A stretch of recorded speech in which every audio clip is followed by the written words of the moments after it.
이 시간 우리에게 주신 하나님의 말씀은 여호수아 19장 1절 9절 말씀입니다. 여호수아 19장 1절 9절 말씀입니다. 거룩하신 하나님의 말씀입니다. 둘째로 시므온 곧 시므온 자손의 지파를 위하여 그들의 가족대로 제비를 뽑았으니 그들의 기업은 유다 자손의 기업 중에서라. 시므온 자손의 이 기업은 유다 자손의 기업 중에서 취하였으니 이는 유다 자손의 분깃이 자기들에게 너무 많으므로 시므온 자손이 자기의 기업을 그들의 기업 중에서 받음이었더라. 아멘. 오늘 본문 1절에 나오는 그들의 기업은 유다 자손의 기업 중에서라를 오늘 말씀의 제목으로 삼습니다. 이 말씀이 저와 여러분의 삶으로 고백되기를 간절히 축복합니다. 가나안 땅을 점령한 후 이제 본격적으로 땅 분배가 시작됩니다. 먼저 12지파 중에서 유력한 지파인 유다 지파 그리고 요셉 지파, 즉 에브라임과 므낫세 지파의 땅 분배가 이루어집니다. 그리고 나머지 지파의 이제 땅 분배가 시작되는데요. 오늘 본문은 그 중에서 시므온 지파의 땅 분배입니다. 그런데 이 시므온 지파의 땅 분배는 좀 독특합니다. 새로운 땅을 이 시므온 지파에게 주는 것이 아니라 유다 지파 땅 중에서 시므온 지파에게 땅을 줍니다. 다시 오늘 본문 말씀 19장 1절을 보면 둘째로 시므온 곧 시므온 자손의 지파를 위하여 그들의 가족대로 제비를 뽑았으니 그들의 기업은 유다 자손의 기업 중에서라. 그리고 9절 말씀을 보면 시므온 자손의 이 기업은 유다 자손의 기업 중에서 취하였으니 이는 유다 자손의 분깃이 자기들에게 너무 많으므로 시므온 자손이 자기의 기업을 그들의 기업 중에서 받음이었더라. 시므온 지파에게는 새로운 땅이 지급되는 것이 아니라 이미 유다 지파가 받은 땅 중에서 나눠주는 형식을 취합니다. 사진 한번 보여주시죠. 사진을 보면 이것이 이제 지파들이 받은 땅의 분배 모습인데요. 맨 밑에 시므온 지파가 받은 땅은 유다 지파 안에 있음을 볼 수 있습니다. 그래서 학자들에 의하면 시간이 갈수록 이 시므온 지파는 유다 지파 안으로 흡수가 됩니다. 자신들의 고유한 정체성을 잃어버리고 막강한 유다 지파 안으로 흡수된 것이죠. 그렇다면 우리는 여기서 한번 질문을 해봐야 됩니다. 가나안 땅은 하나님께서 아브라함에게 약속한 언약 중에 하나입니다. 그렇다면 그렇게 중요한 이 가나안 땅을 왜 시므온 지파는 제대로 받지 못하고 나중에 가서 그 존재 자체가 사라지게 되었는가? 사실 이러한 모습은 이미 앞에서 그 기미가 보였습니다.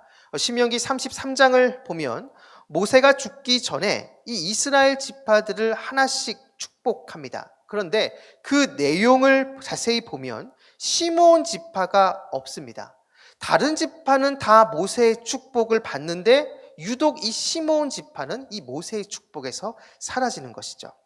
모세가 시므온 지파의 미래를 알고 있었는지는 모르지만 분명한 사실은 이미 이 시므온 지파는 쇠락의 길을 걷고 있었음을 보여주고 있는 것입니다. 이제 사진을 좀 내려주시죠. 시므온 지파가 이렇게 된 그 최초의 원인은 창세기 34장에 나옵니다. 창세기 34장을 보면 야곱의 딸 디나가 히위 족속 중 하몰의 아들 세겜에게 강간을 당합니다. 이 사건으로 하몰은 디나를 자신의 아들의 아내로 달라고 야곱에게 요구합니다. 그러자 야곱의 아들들이 그냥 줄 수 없다라고 이야기를 하면서 그 성읍에 있는 모든 남자들이 할례를 받게 되면 자신의 누이 디나를 아내로 주겠다라고 이야기를 하죠. 결국 하몰과 세겜 그 성에 있는 모든 남자들이 할례를 받습니다. 할례로 모든 남자들이 고통 가운데 있는 바로 그때 그 성읍에 시므온과 레위가 칼을 차고 그 성읍에 들어가서 그 성읍에 있는 모든 남자들을 다 죽입니다. 여기서 우리는 시므온과 레위가 단순히 살인을 한 것에만 주목해서는 안 됩니다. 물론 살인을 저지른 것도 굉장히 큰 죄이지만 이거 못지않게 어쩌면 더 큰 죄는 이들이 하나님께서 자신들에게 주신 그 증표, 하나님의 언약의 한 증표인 할례를 자신들의 사사로운 복수를 위한 도구와 수단으로 사용했다라는 것입니다. 바로 이 사실이 하나님 앞에서 큰 죄가 됐고 야곱에게도 크나큰 부담이 됐습니다. 이 이후에 야곱은 창세기 49장에 자신들의 12명의 아들을 불러놓고 그들을 축복하는 그 자리에서 시몬과 레위에게 이렇게 이야기를 합니다. 시몬과 레위는 형제요, 그들의 칼은 폭력의 도구로다. 내 호나 그들의 모의에 상관하지 말지어다. 내 영광아 그들의 집회에 참여하지 말지어다. 그들이 그들의 분노대로 사람을 죽이고 그들의 혈기대로 소의 발목 힘줄을 끊었음이로다. 그 노여움이 혹독하니 저주를 받을 것이요 분기가 맹렬하니 저주를 받을 것이라. 내가 그들을 야곱 중에서 나누며 이스라엘 중에서 흩으리로다. 다른 모든 아들들에게는 축복의 말을 하는데 이 시몬과 레위에게는 사실상 저주를 합니다. 시몬과 레위 모두 이스라엘 중에 흩어지게 된다라고 이야기를 합니다. 하나님의 거룩한 언약의 표징인 그 할례를 자신의 사사로운 복수를 위한 그 도구와 수단으로 사용한 것에 대한 하나님의 징계인 것이죠. 이렇게 시몬과 레위는 하나님께 저주를 받습니다. 이스라엘 안에서 흩어지게 되는 운명을 갖게 된 것이죠. 그런데 여기서 우리는 레위 지파의 마지막은 그렇게 되지 않는 것을 보게 됩니다. 레위 지파는 우리가 아는 것처럼 성막과 성전을 섬기는 그 제사장 가문이 이 지파에서 나오는 것을 보게 됩니다. 하나님의 임재를 가까이 느끼면서 하나님과 이스라엘 사이를 중보하는 그 역할을 이 레위 지파가 감당하는 것이죠. 물론 이 레위 지파는 야곱의 저주대로 이스라엘 안에 흩어지게 됩니다. 나중에 땅을 분배할 때 이 레위 지파는 땅을 받지 않습니다. 하지만 이 레위 지파는 땅을 기업으로 받지 못하지만 하나님이 이 레위 지파의 기업이 된다라는 말을 듣습니다. 그리고 이스라엘 땅 48곳의 성읍을 받고 그곳에 머물며 생활합니다. 분명 레위 지파는 이스라엘 안에서 흩어지게 됐는데 이 흩어짐은 오히려 축복의 흩어짐으로 볼 수 있습니다. 야곱의 저주가 오히려 마지막에 가서는 축복으로 바뀌게 된 것이죠. 이렇게 된 이유는 출애굽기 32장에 나옵니다. 이스라엘이 황금 송아지를 섬기는 사건이 벌어졌을 때 모세가 여호와의 편에서 설 자가 그 설자는 나오라라고 이야기를 합니다. 그때 이 레위 지파가 나옵니다.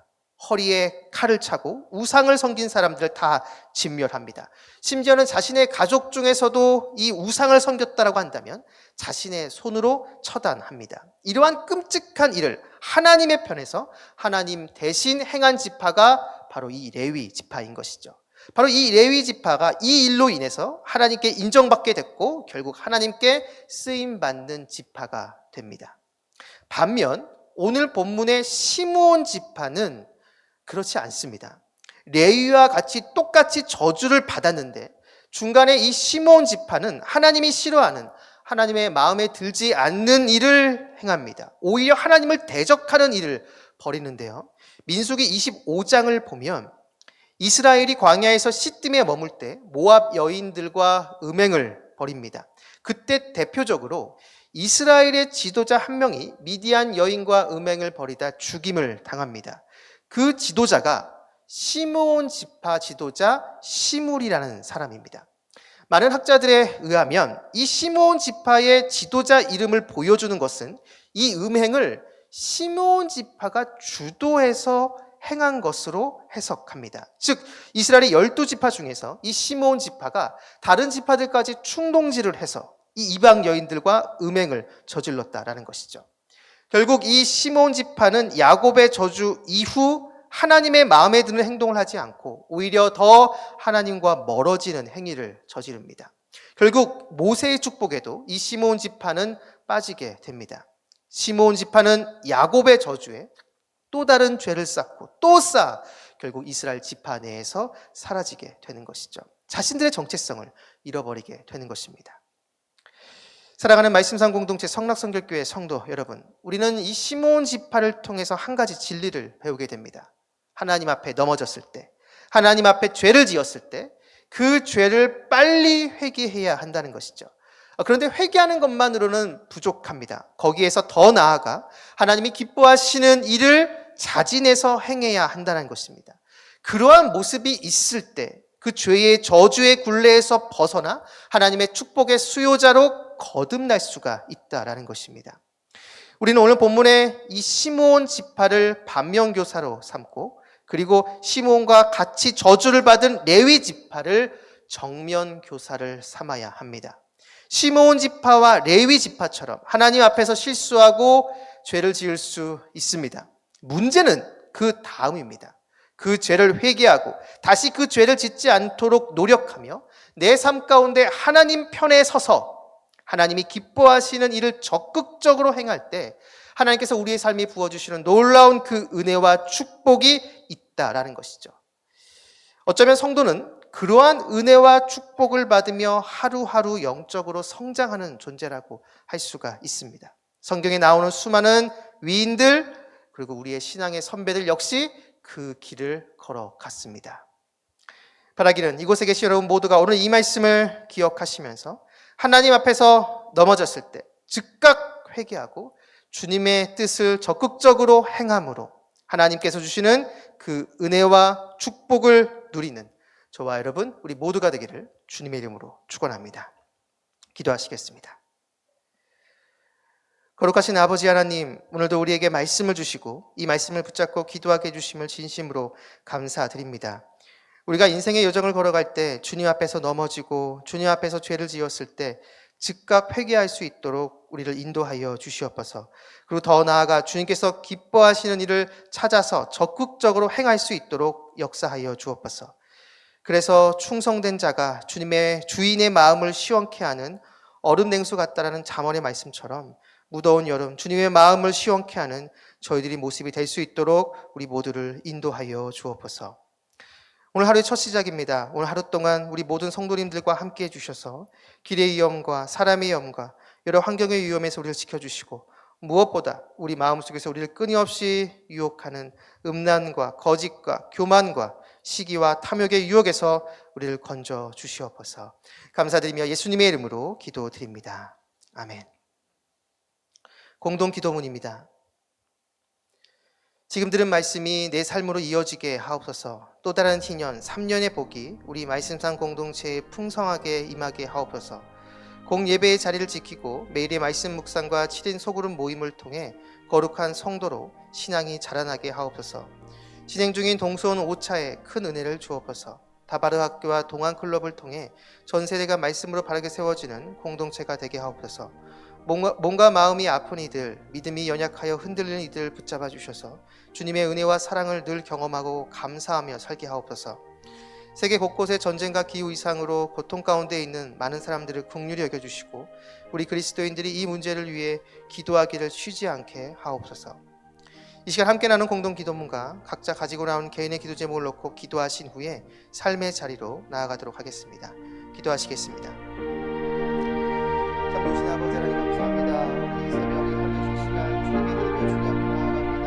하나님 주신 이 말씀을 붙잡고 이 시간 기도하는 가운데 있어 아버지 하나님 실수하고 주님 앞에 넘어지고 죄를 지었습니다. 아버지 우리가 회개할 수 있는 주님 인도하여 주시옵소서.